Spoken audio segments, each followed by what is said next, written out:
Bonjour à toutes et à tous, bienvenue à ce 15e webinaire Parlons RH sur le thème du recrutement. L'inbound recruiting va-t-il tuer le sourcing? Pas forcément un sujet estival, mais en tout cas le webinaire lui l'est. Je suis Thomas Chardin, je dirige l'agence Parlons RH. En une phrase, Parlons RH, qu'est-ce que c'est? C'est une agence de marketing éditorial et digital qui vous est dédiée, qui est dédiée à l'écosystème des ressources humaines, tant aux DRH, il y a leurs équipes, qu'aux prestataires RH. J'ai le plaisir ce matin de recevoir Guillaume Vigneron pour traiter de ce sujet. C'est notre expert de la matinée. Bonjour Guillaume. Bonjour Thomas, bonjour à tous. Et bienvenue. Merci. Guillaume est fondateur et dirigeant de la Super Agence et surtout expert de l'inbound marketing. Donc il nous parlera rapidement de son parcours et de son expertise de la Super Agence d'ici quelques minutes. Je vous rappelle les modalités du webinaire Parlons RH. Ce webinaire durera 45 minutes. On s'arrêtera à 11h45. On essaye d'être le plus précis possible. Vous pouvez bien évidemment vous devez même poser vos questions dans le chat qui est en bas à gauche. Donc n'hésitez pas, posez vos questions, mettre vos remarques, faire vos retours d'expérience, susciter l'expertise de Guillaume ici présent. Donc vraiment n'hésitez pas, ce webinaire est là pour vous. C'est un sujet assez vaste et assez nouveau, donc je ne sais pas si on aura le plaisir et l'occasion de traiter 100% des questions, mais si on n'y arrive pas, c'est plutôt bon signe, et puis on en fera un autre webinaire. À la fin du webinaire, vous pouvez également l'évaluer, et ça nous est très utile, donc n'hésitez pas à nous mettre une note, peut-être un peu sévère, mais n'hésitez pas, c'est ce qui nous permet de nous corriger, de nous améliorer chaque mois sur ces webinaires Parlons RH. Et vous avez également une zone commentaires. Donc n'hésitez pas à poster vos commentaires dans l'évaluation, pas uniquement dans le chat, dans l'évaluation à la fin du webinaire, pour nous dire ce que vous avez apprécié ou quels sont les axes d'amélioration et aussi quels sont les sujets que vous voudriez nous voir traiter et quels experts vous voulez que nous invitions pour ces webinaires. Et enfin, bien sûr, vous pouvez télécharger la présentation qui est disponible quelques secondes, allez, on va dire 1 ou 2 minutes. Après le webinaire, n'hésitez pas non plus à la télécharger. Voilà pour les modalités du webinaire. Alors, son sommaire est un petit peu est le suivant. Toujours 3 questions dans les webinaires Parlons RH. D'abord, une première question, de quoi parle-t-on? Donc, Guillaume va nous nous préciser ce qu'on entend par sourcing et puis surtout ce qu'on entend par inbound recruiting. La deuxième question sera sur la génération de leads candidats. Mais qu'est-ce donc? Et puis, on se posera la question de fond qui est de dire, mais avec cette démarche d'inbound recruiting, est-ce qu'on ne va pas vers une forme d'ubérisation, de disruption du métier de sourceur? Quels seront les avantages ou les inconvénients de cette démarche d'inbound recruting? Voilà le sommaire de ce 15e webinaire Parlons RH. Mais tout de suite, avant de poser la question sur mais qu'est-ce que le sourcing ou qu'est-ce que l'inbound recruting à Guillaume, je lui pose la question, mais Guillaume, presque, qui es-tu? Qu'est-ce que la Super Agence? D'où viens-tu? Quelles sont tes expertises? Est-ce que tu peux te présenter en quelques minutes à notre auditoire, s'il te plaît? Alors, je suis, comme Thomas l'a expliqué, fondateur et cofondateur de la Super Agence avec mon associé Sarah Mouton. On a fondé l'entreprise, l'agence, il y a 3 ans, en 2014, fin 2014. Dans le but de proposer des services d'inbound marketing. Alors, inbound marketing, pour le dire très simplement, c'est une nouvelle approche du marketing par le contenu et par la conversion des leads générés. On va voir après ce que ça signifie au niveau du recrutement. Moi, j'ai une expertise dans le marketing digital depuis à peu près une 15aine d'années, dans le marketing classique, on va dire, paid, et un peu dans le earn. Et mon associé a une expertise, elle, dans le domaine du sourcing. Donc assez rapidement, on a uni nos compétences pour proposer quelque chose de nouveau en France qui s'appelle l'inbound recruiting. Donc ça, c'était fin 2015. C'est une démarche qu'on peut résumer sur le slide en 4 étapes. Attirer des candidats passifs sur un espace carrière, transformer ce trafic en lead, on va voir ce que ça veut dire plus tard, grâce à des outils de conversion. Ensuite, participer au recrutement et enchanter, c'est-à-dire vraiment faire en sorte que le candidat soit extrêmement satisfait de son expérience. Donc tout ça, c'est notre credo. On est la super agence parce qu'on s'attaque au sujet. Parce que vous êtes super. Parce qu'on est déjà chez nous. Mais surtout parce qu'on est vraiment sur deux sujets cruciaux pour une entreprise, générer des leads, générer des clients et trouver des bons candidats. Donc vous avez basculé finalement du marketing au recruiting, mais on voit bien qu'on continue à faire les deux. On continue à faire du marketing et il y a une cohérence effectivement entre le marketing et le recrutement, le sourcing, sans que ce soit forcément la même chose. Mais dès qu'on aborde le sujet d'un point de vue digital, il y a énormément de passerelles, de points communs. Et nous, on utilise cette expertise que l'on a historiquement en niveau de marketing pour proposer des services avec des similarités pour les recruteurs. Ça s'adresse à toute taille d'entreprise? Alors non, on va le voir un peu plus tard au niveau des matrices qu'on propose. C'est plutôt pour des entreprises assez importantes qui ont des besoins récurrents de candidats. Ça s'adresse également aux cabinets de recrutement spécialisés. Nous, on travaille sur beaucoup de... Mais les petites structures, pour l'instant, peuvent le faire. Évidemment, on peut travailler avec la méthode. Dans l'ensemble, nous, on travaille en tant qu'agence, on travaille principalement avec des groupes assez importants. D'accord. Je ne voulais pas devancer le propos, et en même temps, je vais me contredire moi-même, parce que je vais être là... Avec des ETI aussi. Avec des ETI, mais je vais être là aussi pour te taquiner. J'ai noté, tu parlais du paid tout à l'heure sur la démarche marketing. Oui. Je vois l'inbound marketing, l'inbound recruiting, lead generation champion, gamification. Est-ce qu'on n'est pas là, sur l'inbound recruiting, sur un nouveau concept à la mode, allez, je vais te dire un peu fumeux? Je sais que c'est l'objet du webinaire. Hein. Oui, non, mais je ne voudrais pas devancer le propos derrière, mais bon. C'est un propos que je devance aussi pas mal dans l'explication. C'est vrai que, alors, est-ce que c'est nouveau l'inbound recruiting? Oui, c'est vraiment une nouvelle approche. C'est pas nouveau forcément aux États-Unis, où ça se pratique depuis 3-4 ans déjà. Il faut savoir que l'inbound marketing a été créé et vraiment mis en place au niveau processus et au niveau outils depuis seulement 2007, donc ça n'a même pas 10 ans. Et le recruting, on va dire que c'est à peu près 3-4 ans, et ça fonctionne déjà très bien dans les grandes entreprises américaines. Pour l'instant, c'est principalement des boîtes de conseil d'ailleurs. Peut-être y revenir à un moment donné, des gens qui ont besoin vraiment de capitaliser sur l'humain. Est-ce que c'est un concept fumeux? Je comprends aussi qu'on puisse se poser la question, parce qu'il y a beaucoup de choses qui sont arrivées dans le domaine du recrutement, parfois avec plus ou moins de succès. Ce qui est vraiment intéressant, c'est que là, on n'est plus dans la continuité des anciens outils avec le digital. On est vraiment sur un changement de perspective dans l'approche du candidat. Ça veut dire que, par exemple, si on prend un job board, c'est juste en grande partie l'évolution technique digitale des petites annonces. Nous, on est vraiment sur une approche qui prend en compte le nouveau paradigme. Ça s'appelle la disruption, ça ne parle pas trop le mot, mais le nouveau paradigme de la recherche sur Internet et les nouvelles pratiques qui sont maintenant une réalité avec Google, avec les réseaux sociaux, avec l'utilisation du mobile, ce genre de choses. Donc, si je résume ton propos en 3 mots, en tout cas, c'est bien à la mode, non, nouveau, oui, qui finalement représente une tendance de fond naturelle qui existe déjà aux États-Unis. C'est ça. Et qui existe en fait dans les pratiques. On s'adapte aussi aux nouvelles pratiques des candidats, à la nouvelle manière dont ils attendent un recrutement, une expérience candidat, une prise en considération. C'est des thématiques qui sont très, très importantes, très discutées. Et le bon recruiting, justement, est une réponse adaptée à ce genre de nouvelles demandes. Alors ça tombe bien, c'est le sujet du webinaire, donc on va rentrer un peu dans le concret. Alors avant, on va définir un petit peu le cadre, et d'abord de définir ce que c'est que le sourcing. Alors, voilà. Il ne s'agit pas de faire un cours sur le sourcing, parce que ça pourrait tenir...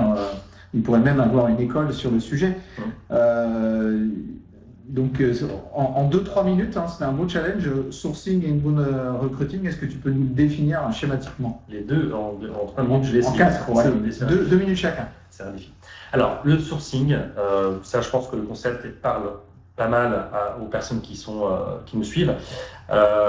C'est une démarche que nous, on appelle push. En marketing, on a 2 approches qui sont l'approche push, plutôt sortant, aller trouver la personne, et l'approche pull qui veut dire tirer, c'est-à-dire faire venir les personnes à soi. Donc c'est un processus push dans la mesure où le sourceur entreprend des démarches proactives pour aller chercher des profils qui vont l'intéresser. Et dans la majorité des cas, au moment où, comme on le voit dans le petit schéma en dessous, le pré-screening a été fait, il a analysé les besoins, il a pris des contacts, il a validé certains acquis. Ensuite, le recrutement se charge de passer l'entretien du candidat, et là, on s'arrête. Donc, ce n'est pas le cas du non-recrutement. Voilà, il y a une activité séquentielle, et c'est du push. Il y a une fin, un peu un début, une fin, et on bascule à l'activité de recrutement. C'est ça. Il y a une demande du client, on la satisfait, on donne la chose, et ça s'arrête. Plus ou moins, c'est un processus qui a, on va dire, un début et une fin. Je précise juste que cette approche est volontairement un peu simpliste et pédagogique, parce que ça ne correspond pas à tous les cas de figure de sourcing, mais là, c'est simplifié. Alors, c'est bien, tu l'as fait en 2 minutes. Alors, même chose pour l'inbound recruiting, on voit que c'est un petit peu plus complexe. C'est un peu plus compliqué, parce que déjà, c'est un sujet qui est plus nouveau. Le sourcing, on pratique depuis longtemps, y compris avant l'ère digitale. Et le marketing n'existe pas sans l'ère digitale. C'est un enfant naturel du SEO, des réseaux sociaux, de ce genre de choses. Alors, on parle d'un processus entrant. Entrant, ça veut dire quoi? C'est qu'on fait la démarche, on met en place des outils, on met en place un process pour que les personnes viennent sur l'espace carrière, sur un espace qui appartient au recruteur, pour obtenir de l'information. Donc psychologiquement, c'est quelque chose déjà de très différent. J'insiste, une dimension psychologique, on est sur du recrutement, sur du marketing d'ailleurs du recrutement, on est éminemment sur de l'humain et sur de la psychologie. Donc, et après, on va voir qu'on est aussi sur de la data. Donc le processus continue après le recrutement, c'est ce qu'on voit un petit peu dans le schéma. Alors, c'est très concentré aussi, il y a beaucoup d'informations. Je pense qu'on ne va pas pouvoir tout détailler là en quelques minutes, mais on prend une définition des candidats de persona, on définit la cible, on propose du contenu intéressant à cette cible. Une fois que la cible est intéressée par le sujet, on trouve les moyens de lui faire laisser ses coordonnées de contact, et pas que ça d'ailleurs, un peu plus loin, souvent sans le CV. On est sur une démarche de recrutement qui s'apparente à du sans CV. On continue donc à qualifier ce lead candidat. On va revenir après sur la définition précise de ce qu'est un lead candidat, rassurez-vous. Voilà. Donc une fois qu'on a suffisamment d'informations sur le candidat, là on est en mesure d'avoir quasiment un vivier de compétences alimenté en temps réel pour le recrutement, pour répondre à les besoins d'un recruteur. Si l'embauche ne se fait pas, c'est intéressant aussi, on continue toujours à avoir cette relation informative et avec les personnes pour des retours en qualité et aussi pour améliorer l'expérience candidat. Alors, là aussi, je vais simplifier ou en tout cas vulgariser encore plus ton propos qui est déjà vulgarisateur sur la démarche d'inbound recruiting. J'ai noté enfant naturel du digital. Oui. Donc on évoquait en introduction la tendance auquel ça répond. Du pull, après c'est la règle des 3 P, on aime bien les acronymes en marketing, la règle des 4 P, là c'est 3 P. Du pull, du psychologique, c'est-à-dire de l'humain, et des personas. C'est très limitatif ce que je dis, mais c'est juste pour ancrer quelques messages. Alors, on a déjà quelques questions et c'est très bien, je vous propose d'en prendre déjà quelques-unes. Alors, Agnès B, patronyme qu'on retient facilement. Qu'est-ce qu'un lead candidat? On va le voir juste après, c'est la deuxième question. Yasmine, selon vous, quelles sont ces nouvelles pratiques des candidats dans leur recherche d'emploi que tu évoquais un peu en introduction? Tu dis qu'il y a une évolution un peu des pratiques. Une évolution considérable, pas seulement au niveau de la recherche d'emploi, d'ailleurs au niveau de toutes les pratiques. Actuellement, alors pour une démarche d'achat, c'est beaucoup plus su. 86% des démarches d'achat, on va dire impliquantes, engageantes, commencent par une recherche sur Google, sur un moteur de recherche. Bon, on va dire que c'est Google dans 90% des cas. Il y a également, donc ça c'est une nouvelle façon d'appréhender les choses. On n'est plus sur l'information qui nous arrive sans qu'on la demande, mais on est plutôt dans une démarche proactive d'aller voir sur Google ce qui se passe sur telle entreprise, tel produit, tel service, y compris donc pour un candidat. Pour le cas des candidats, c'est 76% des candidats qui se renseignent sur une entreprise par Internet, donc c'est considérable. Il y a également la pratique des réseaux sociaux qui change beaucoup de choses, qui permet aussi d'avoir un autre type d'interaction avec l'entreprise. Donc ça c'est une nouveauté qui n'existait pas il y a 10 ans. Et il y a aussi la possibilité pour un candidat de savoir des choses sur l'entreprise qu'elle ne veut pas forcément divulguer. Donc il y a aussi une transparence qui est accrue. Tous ces éléments-là font qu'on n'est plus sur le même rapport. Et en particulier, quand on parle d'une population qui est la population des talents, on va dire, des gens qui sont assez difficiles à recruter, qui sont très sollicités, comme je sais pas, les développeurs par exemple, ou les commerciaux, voilà, on a intérêt à leur proposer quelque chose qui vraiment les intéresse. On a intérêt à le faire très bien, parce qu'il y a tellement d'informations qu'on est vite délassé. Alors, c'est ça le changement d'approche. On va peut-être revenir tout au fil de ce webinaire sur ce point-là. Des questions très rapides.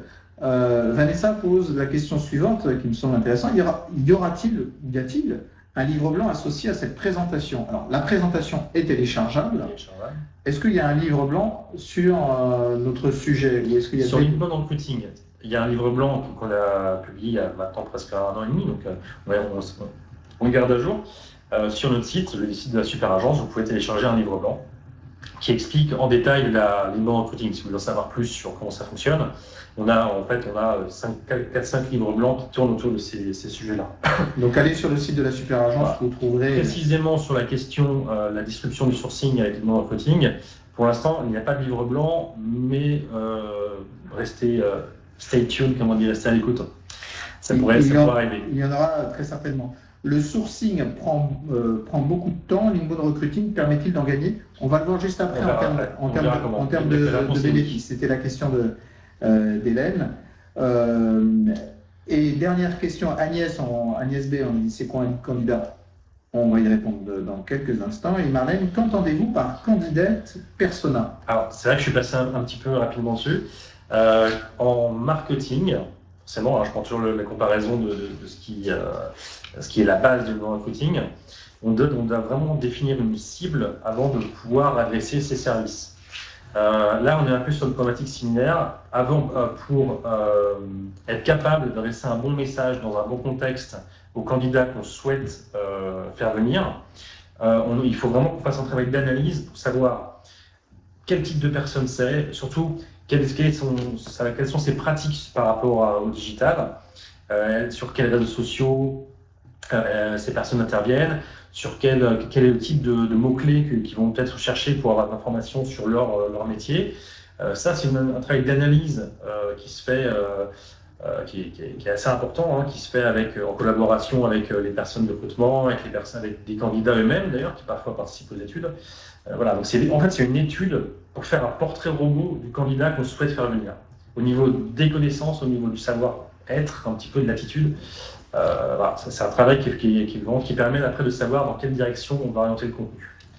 Alors continuez à poser des questions, c'est pas parce que je ne les prends pas là maintenant qu'on ne va pas les traiter. On va juste poursuivre le propos et notamment sur le positionnement de l'inbound recruiting vis-à-vis du sourcing et vis-à-vis d'une activité qu'on n'a pas évoquée, qui est les job boards. Comment se positionne l'inbound recruiting? Alors de façon encore une fois un peu schématique, parce que la réalité est parfois un petit peu plus complexe que celle-là, par rapport aux deux sources de candidats que peuvent être les job boards et le sourcing.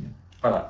Là, on est sur une matrice, c'est très schématique, on n'est pas sur des questions de volumétrie, mais c'est juste pour vraiment comprendre par rapport à 2 axes, qui sont les 2 axes essentiels sur lesquels on va travailler quand on fait de l'inbound recruiting. Le premier, c'est l'axe vertical, consiste au niveau des quantités, des volumes de recrutement sur un profil, sur un ensemble de profils donnés. Si c'est des recrutements qui sont très éparses, qui sont unitaires, là, pour le coup, les job boards font assez bien le travail, et ils le font aussi d'ailleurs sur des recrutements assez volumiques. Donc c'est pour ça qu'on l'a positionné vraiment en haut à gauche. Le sourcing est une démarche proactive plus chère à mettre en place, mais plus précise, ce qui permet, quand on est sur la dimension horizontale, quand on va sur du sourcing difficile, c'est-à-dire sur des profils difficiles à faire venir parce qu'ils sont, très sollicités par beaucoup d'entreprises, ou parce que par exemple c'est des postes de manager. Voilà, donc le sourcing se positionne plus sur ces aspects-là.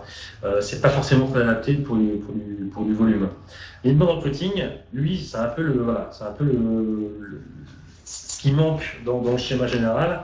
C'est-à-dire que vous êtes capable de travailler sur des volumes importants en générant des leads candidats, je vais répondre à ISB sur ça juste après. En générant des candidats, donc vraiment automatiser le processus pour avoir un maximum de visibilité auprès d'un grand nombre de candidats potentiels sur un poste, et tout en étant capable d'attirer des candidats passifs. Parce que quand on travaille sur du contenu, on travaille sur une prise d'intérêt de personnes qui ne sont pas nécessairement en démarche active de recherche d'emploi. Et ça, c'est vraiment la grande force d'une bonne recruting. Les job boards, généralement, les gens qui vont sur un job board sont en recherche active par définition. Ils tapent le poste, ils veulent savoir s'il y a le poste qui correspond dans leur région. Là, on est vraiment plus, on suscite l'intérêt et on est capable de faire connaître la marque employeur auprès de personnes qui généralement ne sont pas dans un processus actif de recrutement. Pour poursuivre sur ce propos, il y a une question de Valérie qui te pose la question suivante. Inbound Recruiting s'approche-t-elle comme démarche à la chasse ou l'approche directe? Non, c'est une approche indirecte. Et c'est vraiment. Alors, si on devait reprendre une comparaison chasse, pêche, nature, ce que vous voulez, on est plutôt sur la pêche. C'est-à-dire qu'on va essayer de mettre en place. En fait, on déroule un tapis rouge. Voilà. On essaie vraiment de mettre en place les meilleures conditions pour que les personnes viennent à l'entreprise et s'intéressent à la marque employeur de l'entreprise. Donc on approche bien cette personne-là. Ce qui est un exemple, par exemple, c'est que quand un candidat, dans une démarche de recruting, dit « Ah c'est intéressant, j'ai entendu parler de vous justement récemment, par hasard ». Voilà, ce qu'on va dire, c'est par hasard. Le par hasard, c'est pas par hasard. C'est parce qu'on a travaillé les candidats de persona, on a travaillé la psychologie, les souhaits du candidat, et c'est comme ça qu'on arrive à mettre en place cette approche indirecte. Voilà, donc de la chasse à la pêche, de l'approche directe à l'approche indirecte. C'est ça. Amaury S pose la question suivante. Est-ce que l'inbound recruiting, ça y est, la question vient de sauter, je ne l'ai plus, elle va me revenir, pardon. Est-ce que l'inbound recruiting est adapté pour tout type de fonction? A priori, non, car certains candidats comptables experts bancaires ne sont pas sur des réseaux sociaux ou autres job boards. Alors, c'est en partie vrai. Il y a effectivement des profils qui sont très difficiles à atteindre par les inbound recruiting, mais ce n'est pas nécessairement lié au fait qu'ils ne sont pas présents sur les réseaux sociaux, c'est plus en termes de pratique. Encore une fois, les réseaux sociaux, c'est un outil complémentaire pour attirer du trafic sur un site, mais on se base vraiment sur le contenu et sur la capacité à répondre à des mots-clés qu'attendent les candidats. Et ça, pour le coup, l'utilisation de Google, c'est quand même très très répandu, l'utilisation des moteurs de recherche pour faire des recherches sur son métier, tout simplement. Un expert comptable peut très bien être amené à se poser une question technique sur son métier et arriver sur un blog carrière d'une personne qui veut le recruter. Donc, en règle générale, quand même, ça fonctionne assez bien avec tous les profils.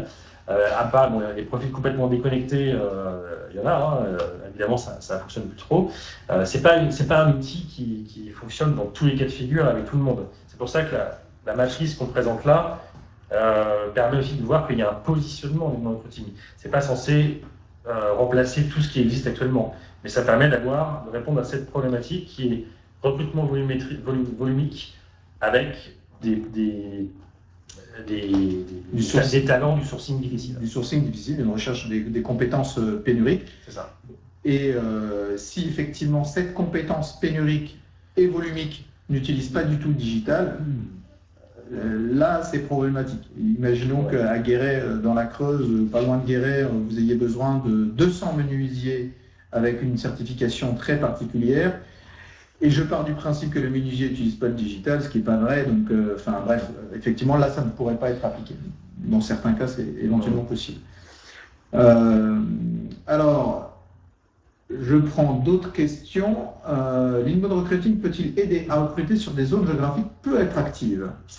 Oui, c'est ce qu'on. D'ailleurs, on a travaillé là-dessus avec une personne de Pôle emploi dans l'Indre-et-Loire. Donc, ça consiste à faire ce qu'on appelle du local SEO, du SEO local. On peut travailler sur des mots-clés qui sont en rapport avec une zone géographique. C'est également le cas avec pas encore un client, mais une personne qui va très bientôt en région lyonnaise.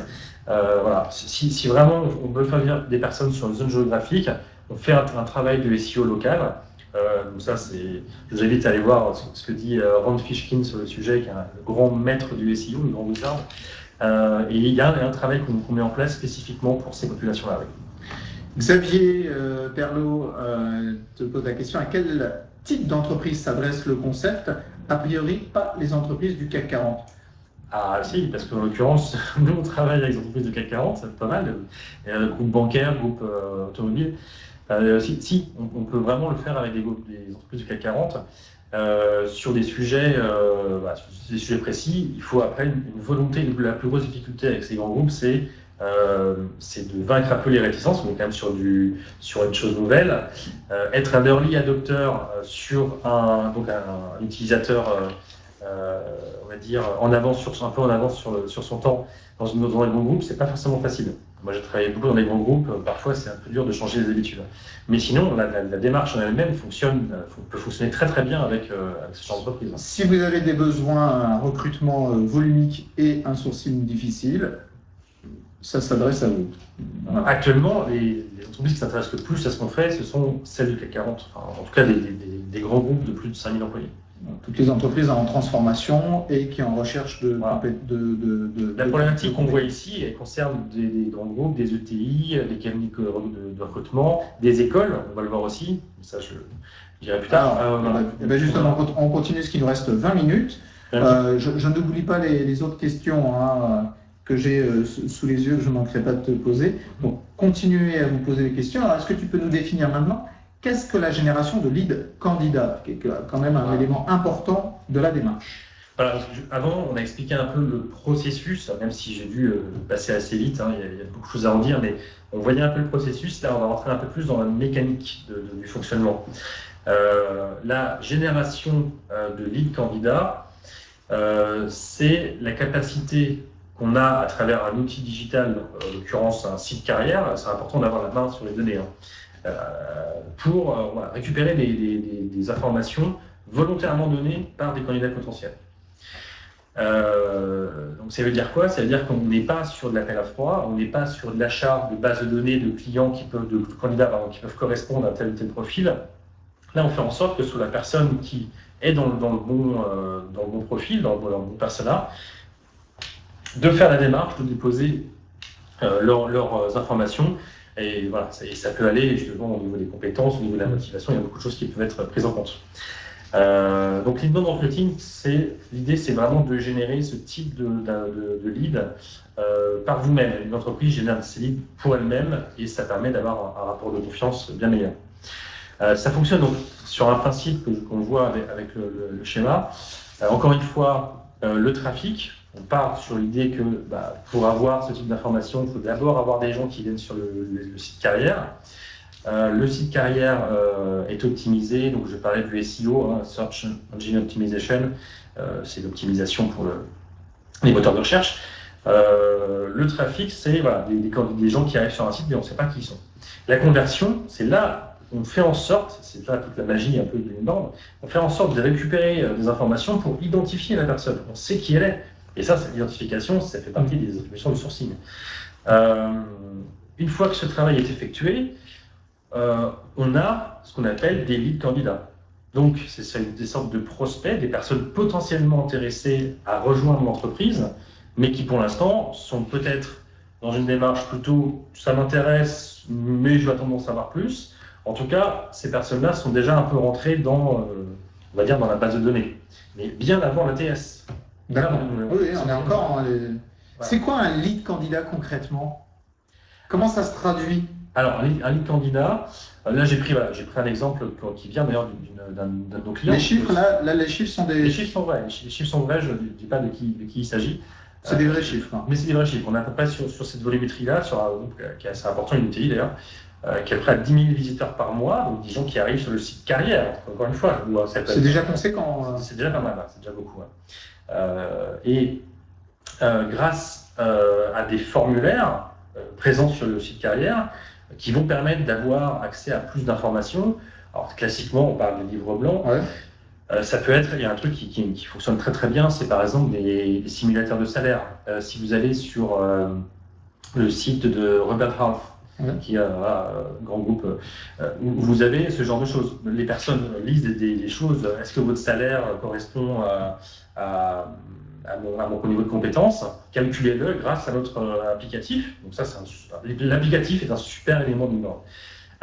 Mais pour avoir les résultats, il faut laisser vos coordonnées, comme ça, après on peut vous contacter éventuellement. Donc, il y a la production de contenu type livre blanc. C'est quoi les autres contenus qui pourraient être mis à disposition là, pour le cas du client concerné Alors voilà, c'est essentiellement donc, livre blanc, applicatif. Ça peut être des infographies, ça peut être des cours vidéo. Il y a des entreprises qui commencent à lancer leur propre MOOC. Prenez HubSpot par exemple, dont on n'a pas parlé encore, qui est l'éditeur inventeur des bandes marketing. Ils mettent en place des outils pour passer des certifications au sein de leur propre entreprise. Donc c'est de la vidéo avec du conseil. Et voilà, toutes ces choses-là, la limite, c'est la créativité, et il faut aussi prendre en compte ce que l'entreprise a d'existant. Une chose qu'on met en place en ce moment, c'est récupérer des études qui ont été faites pour des postes techniques. Beaucoup de données en fait de l'open data qui est présente dans l'entreprise, qu'on remet sous forme intéressante et qu'on permet aux gens de télécharger en échange de leurs coordonnées. Donc, il faut avoir une vraie valeur ajoutée. Voilà, une diversité de contenus qui adresse l'intérêt des cibles, ou en tout cas des personas tels qu'on les a identifiés au départ. Et une question qui revient de façon récurrente, avant de les poser chacune de façon unitaire, si je puis dire, et si je peux me permettre ce pléonasme, c'est comment ça marche? Qu'est-ce qu'on récupère? Est-ce que tu as cité HubSpot? Là, il y a une question, c'est vous pouvez donner des exemples concrets. Comment est-ce qu'on récupère les infos qui permettent d'identifier les candidats? Il y a deux, trois fois cette question-là. Concrètement, là, qu'est-ce qu'on récupère et comment on fait? Alors concrètement, voilà, je parlais. Il y a plusieurs approches différentes, mais je vais en prendre une qui est assez parlante, à mon avis. Si vous allez sur le site de nos clients, c'est Se Loger, le groupe Se Loger. D'accord. Vous voyez, on met ça en place, par exemple. On produit du contenu qui est destiné à intéresser la personne au niveau de son métier. On n'est pas en train de vendre l'entreprise dans laquelle il pourra travailler. On est en train de dire, regardez, votre expertise, nous aussi, on a des experts chez nous, on travaille sur ce sujet-là, ça nous intéresse. La personne, soit sur LinkedIn, soit par les recherches Google, va tomber en disant « Ah, c'est intéressant ce qu'ils ont mis en place ». Et là, on se rend compte qu'il y a d'autres informations auxquelles on peut avoir accès en cliquant sur un call to action, pour arriver sur un formulaire qui vont nous dire si vous voulez avoir l'étude dont je vous parlais, vous laissez vos coordonnées, comme ça on saura qui vous êtes et on vous donnera de l'information. Et au fur et à mesure que vous reviendrez, vous aurez encore plus d'informations, on va en échange de vos informations de contact. Il y a une méthode qui s'appelle le progressive profiling qui marche très bien, qui permet de le faire. C'est-à-dire qu'au début, on demande juste des informations très sommaires, et plus la personne veut avoir des informations précises sur un sujet, et plus on va dire, voilà, bon, actuellement, vous êtes à quel niveau de votre recherche d'emploi? Est-ce que vous voulez partir maintenant? Il y a plusieurs questions qui peuvent se poser. Donc on enrichit la connaissance du candidat, exactement comme en marketing, on enrichit la connaissance sur un client. Et au bout d'un moment, on est capable, avec différents outils, je ne vais pas rentrer dans le détail parce que sinon on manque de temps, mais on est capable d'identifier quand un candidat est mûr pour être appelé, mûr pour éventuellement rejoindre l'entreprise. Et à ce moment-là, voilà, là c'est un peu bingo, on a réussi notre coup. La personne du recrutement est capable d'avoir son listing de candidats qui vont correspondre aux besoins d'entreprise. Qui sont mûrs. Qui sont mûrs, voilà, qui sont dans le bon état d'esprit pour rejoindre l'entreprise. Je retiens qu'on est dans une forme d'alimentation progressive de l'information sur les candidats et qui n'est pas intrusif puisqu'on est, ou pas trop, qui est permissif, voilà, qui est si je veux plus de contenu qui a de la valeur ajoutée pour moi, candidat, je renseigne un petit élément. Voilà. Et ça est très progressif. Ça, c'est une technique de marketing qui est utilisée fréquemment.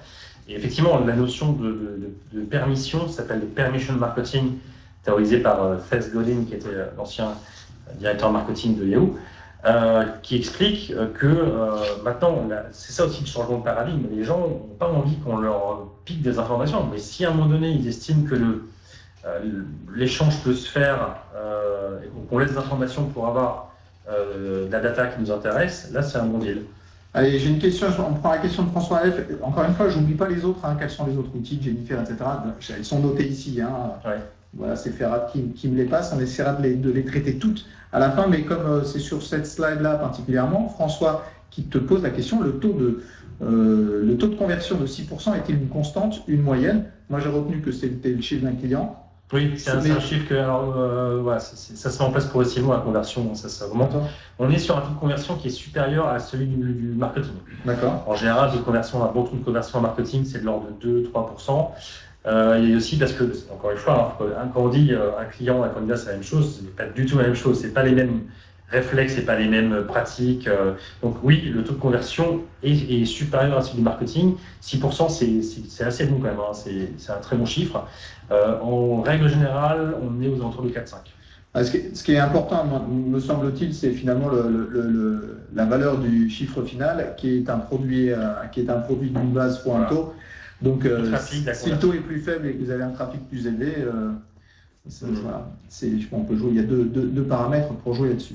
Alors, continuez à poser vos questions, on va les reprendre toutes à la fin, et justement, ça me permet d'adresser tout de suite la dernière question, ou la dernière question à notre expert, mais est-ce que cette démarche-là de pool, cette démarche de personnalisation de l'approche finalement, qui est très marketing, dans une forme de symétrie des attentions et des méthodes entre la RH, partie recrutement, symétrie entre marketing et RH, qui permettent une forme de progressivité, entendu que le candidat devenait de plus en plus mûr ou mature pour pouvoir postuler. Est-ce que ça ne disrupte pas l'activité de sourceur et quels pourraient être éventuellement les avantages et les inconvénients de la démarche pour l'activité de sourcing? Voilà, donc là on est vraiment dans le cœur du sujet, dans le cœur de la question initiale. On comprend bien quand même qu'il y a ce parallélisme entre le marketing, inbound marketing, ça on l'a vu. Alors maintenant c'est au niveau du métier de sourceur et du métier de l'inbound recruteur. Si on se réfère un petit peu au processus qu'il y avait au tout début dans les slides précédentes, en fait on comprend qu'il y a une partie du métier du sourceur qui consiste à faire de la recherche de profil. Avec l'inbound recruiting, là vous mettez en place un système automatisé, en tout cas pour la partie génération de leads comme on l'a vu avant, ça se fait tout seul, les gens arrivent, convertissent, ça remplit une base de données, il n'y a pas besoin de la remplir manuellement. Donc l'acquisition de talent, l'acquisition de lead candidat, elle se fait de manière automatisée et en rapport avec ce que l'entreprise est en tant que marque employeur, ce qu'elle propose comme type d'emploi. Donc là, on est quand même sur un gros avantage, c'est que ça automatise l'acquisition de talent. Il y avait une question qui était posée avant sur le délai d'acquisition. Là, on y est. On est sur un pipeline régulier d'informations qui arrivent sur les candidats potentiels. Donc là, on est vraiment sur une efficacité largement supérieure à terme que par rapport aux sourceurs. La capacité à attirer les candidats passifs, ce qui est à mon avis vraiment un élément déterminant. Quand on a besoin d'avoir un talent pour une entreprise, et parfois ça devient extrêmement spécialisé, on va avoir, là on est capable d'attirer l'attention de ce type de personne, que la personne, si on se considère que vraiment il y a 70% apparemment des personnes qui sont considérées comme candidats passifs, donc les gens qui ne sont pas du tout à l'écoute du marché, ne représentent que 10% des candidats, on a là un volume potentiel de candidats pour alimenter sa base de données de candidats potentiels très très importante. Donc ça c'est vraiment un point fort. Et la rentabilité ensuite de l'inbound marketing, une image qui revient souvent avec les approches inbound. La question est souvent posée là. Bien sûr. La chose importante à comprendre par rapport quand on fait de l'inbound, quand on travaille sur un système de contenu et de conversion, c'est que quand vous mettez de l'argent dessus, quand vous faites des campagnes par rapport à des personas, après, le système, il reste en place. C'est-à-dire que le contenu, il va continuer à attirer du trafic, bien après que vous ayez dépensé votre budget pour la campagne. Donc, on est un peu sur une logique, c'est un peu comme si vous dépensiez de l'argent pour acheter une maison, versus vous dépensez de l'argent pour un loyer, pour une maison, enfin, si vous êtes locataire ou propriétaire. Là, vous êtes propriétaire des informations que vous récoltez. Dans un autre cas, si vous faites des campagnes très, très précise d'acquisition, une fois que vous avez payé votre campagne, vous n'avez plus rien. Donc c'est ça la question, c'est que Sur le moyen terme, le long terme, je n'en parle même pas, mais sur le moyen terme, la rentabilité des investissements est bien meilleure pour les entreprises qui ont cette problématique-là. Par contre, un sourceur a quand même des avantages. Il nous reste une minute. Il fait des choses qu'on ne peut pas faire inbound marketing, et évidemment, quand on est plus sur du sur-mesure, il peut atteindre des niches particulières. Il a des réseaux aussi. C'est une personne qui a ses propres réseaux, qui peut rapidement, avec 2-3 coups de fil, trouver des choses. Donc, dans certains cas, il va beaucoup plus vite. Et puis, au niveau budgétaire, une enveloppe budgétaire de sourceur, ça, on sait faire. Et l'enveloppe budgétaire calculée sur le long terme avec l'inbound, s'il faut une volonté politique de l'entreprise pour mettre ça en place. Donc, si on résume, est-ce que ça va tuer le métier de sourceur? La réponse est en partie. En tout cas, il va tuer une partie du métier de sourceur, c'est possible, en particulier sur la partie d'acquisition de leads et d'informations sur les candidats. Par contre, il va peut-être aussi l'améliorer parce qu'il va pouvoir se recentrer sur la partie du pré-screening, sur la partie vraiment, juste avant pour bonifier encore plus l'information du candidat auprès des recruteurs. Il pourra travailler sur un vivier de talents qui sera continuellement mis à jour. Et donc, il aura un rôle plus important dans la chaîne de valeur. Donc, c'est plutôt, au final, on est plutôt sur une complémentarité du métier de sourceur avec celui de l'inbound recruiting. Et il y a encore un parallèle qu'on fait avec le marketing, c'est les commerciaux. Certains pensent que le rôle d'un commercial, c'est d'aller à la pêche aux clients. Non, le rôle du marketing, c'est la pêche aux clients pour que le commercial ait les meilleures informations pour transformer l'essai. Là, c'est pareil. L'idée, c'est que l'inbound recruiting permet d'acquérir un maximum d'informations en amont pour que le rôle du sourceur interne ou externe puisse être vraiment valorisé et qu'il travaille vraiment sur la transformation de l'essai après. Okay. De toute façon, le digital bouleverse les différentes chaînes de valeur, ça bouleverse aussi l'activité de sourcing, l'activité de recrutement, ça oblige chacun à se poser la question de quelle est ma valeur ajoutée, et là on voit bien que l'inbound recruiting amène à se repositionner sur ce qui fait la valeur ajoutée aussi du sourceur comme un outil complémentaire, comme une démarche complémentaire. C'est même probablement plus intéressant pour un sourceur, parce que la recherche, c'est vraiment là où il y a le plus d'intérêt. C'est une question. Est-ce que tu peux, en 30 secondes, nous présenter ce slide-là? Oui, alors ça, c'est l'évolution du positionnement tel que, en tout cas, on imagine à la super agence et dans le petit monde pour l'instant des inbound recruteurs. C'est que à mesure que cette démarche se répand et que les candidats vont s'habituer à avoir l'information dont ils ont vraiment besoin sur un site carrière, on va un tout petit peu aussi entrer en concurrence sur le monde du sourcing avec quand même cette idée de complémentarité que j'ai évoquée avant. Donc, voilà, c'est ça la discussion qui va se passer à ce niveau-là. Bon, le sujet n'était pas sur les job boards, mais il y a énormément de cas de figure sur lesquels les job boards doivent être aussi concurrencés par l'inbound recruiting, parce que du coup, on n'a plus besoin de passer par un site externe. Un exemple très simple pour expliquer cette chose par rapport au job board, c'est que Indeed, le numéro 1 des job boards, est en pointe sur l'inbound recruiting. Ils ont un livre blanc sur le sujet qui est hyper intéressant. Donc, ils savent que c'est quelque chose qui est en train vraiment de changer la donne. De manière à couvrir toute la partie. Ça ne couvrira jamais tout, mais en tout cas, on va un petit peu vers cette différence. Alors, je suis désolé pour toutes vos questions. Je vois que le temps passe très vite. Il faudrait finalement un autre webinaire. Vous avez des questions super intéressantes en plus. Parce que le sujet est très vaste. Ça amène d'autres sujets que vous avez évoqués, qui sont la marque employeur, l'expérience collaborateur, la rentabilité, le métier de sourceur. Je vois des questions effectivement très pertinentes là-dessus. La seule chose, c'est qu'on a 45 minutes. Et qu'elles sont quasiment écoulées. Je suis vraiment frustré et je m'excuse de ne pas pouvoir y répondre. On va voir avec Guillaume comment, si on ne peut pas faire un webinaire ou comment répondre à toutes ces questions dont on a pris note. Je voudrais juste te poser 2 questions très rapides. D'une part, quel est ton actu et quel est ton coup de cœur RH du moment avant l'été? Alors, notre actu, j'en ai un peu parlé tout à l'heure. Là, on est en train de grossir grâce à la confiance de nos clients, ce qui fait toujours plaisir. Donc, le positionnement que j'ai évoqué sur l'inbound recruiting, qui va remonter vers notre axe fort, en tant qu'agence inbound, ça va être sur les grandes écoles et les universités.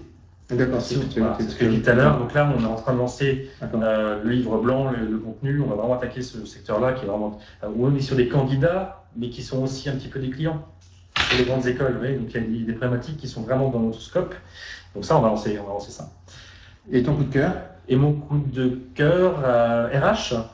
Ou coup de cœur RH, ton coup de cœur RH, oui, si possible RH, je parle en RH.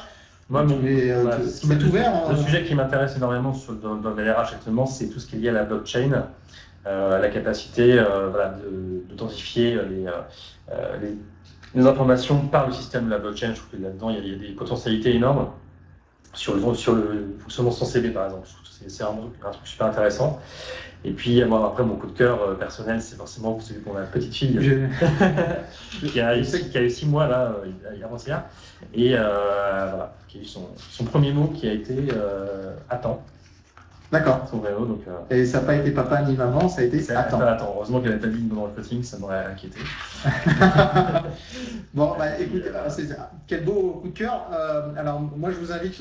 Merci d'abord beaucoup, Guillaume, pour cette présentation. Encore une fois, je vous renouvelle mes excuses, mais c'est un peu comme quand on sort d'un bon déjeuner, il faut sortir avec une légère appétence. C'est ce que disait ma grand-mère. Et donc, d'un bon webinaire aussi, il faut sortir avec une petite frustration de ne pas avoir toutes les questions. Mais là, il y en a quand même beaucoup auxquelles on aurait bien aimé répondre. J'espère qu'on aura l'occasion d'organiser un nouveau webinaire. Merci beaucoup pour ton expertise et ta disponibilité. Donc, ne faites pas comme la fille de Guillaume. N'attendez pas. L'Inbound Recruiting, vous voyez que la démarche est là, elle existe aux États-Unis. Ça va, la blockchain aussi, tout ça, c'est une dynamique générale de transformation digitale. Donc, je peux que vous inviter à continuer à nous suivre et à échanger sur les réseaux sociaux sur ces thématiques. Vous voyez à l'instant les différentes adresses sur lesquelles vous pouvez nous contacter. N'hésitez pas à évaluer le webinaire et à nous mettre également vos commentaires. Pour ma part, je vous donne rendez-vous un peu tardivement le 27 septembre pour un prochain webinaire Parlons RH qui sera sur le thème de la digitalisation, de la transformation et de l'expérience collaborateur. Vous voyez qu'on reste dans les mêmes sujets. D'ici là, je vous souhaite évidemment un excellent mois d'août, de très bonnes vacances à vous tous. Rendez-vous à la rentrée sur les réseaux sociaux ou ailleurs. Nous sommes au 3 bis, rue du Docteur Foucault à Nanterre, Nanterre-Ville. Vous êtes les bienvenus pour prendre un café, parler RH, Inbound Recruiting et bien d'autres sujets. Merci à tous et à très bientôt. Merci encore Guillaume. À bientôt. Merci Thomas. Merci à tous. Bel été.